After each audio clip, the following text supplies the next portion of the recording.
In this tutorial, we'll see how to create a purchase from the software. Since we mentioned last time, we can create a purchase order in the system and then convert that into a purchase to ensure that we are receiving the required quantities which we've ordered in the purchase order. To do that, we click on the purchase order section under purchases. We click on the new button to create a new purchase order. Here you can go ahead and create your suppliers. So for instance, I'll be creating one by the name supplier 1.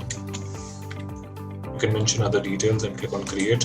So all of your vendors can be created from here, and you're assigning this purchase order with this supplier. You can mention the delivery date, and you can also specify what is the location or the warehouse where this has to be delivered.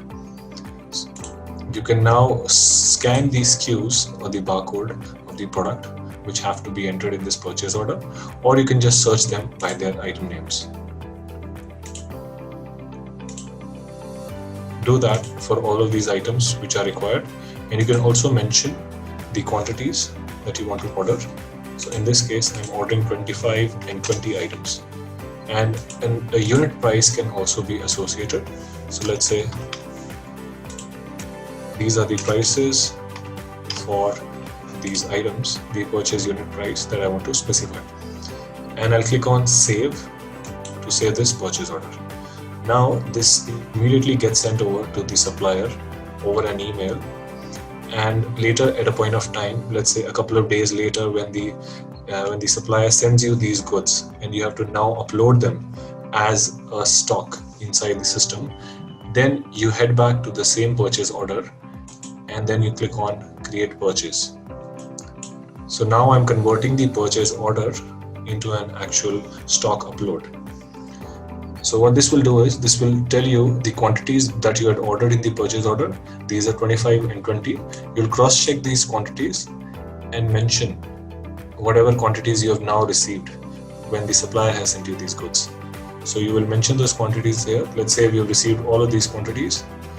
So we can mention the quantity here, and then we can click on create. This will now convert my purchase order into a stock upload. You would also see a purchase order status which is mentioned as completed. So in your case, you could have received partial quantities also if required, and later on converted the same purchase order again to a new purchase if he's sending the goods partially. Now you'd be able to see the respective items added in your stock. So if you head over to stock under the inventory section and you look at your warehouse, you will see 25 and 20 quantities added respectively.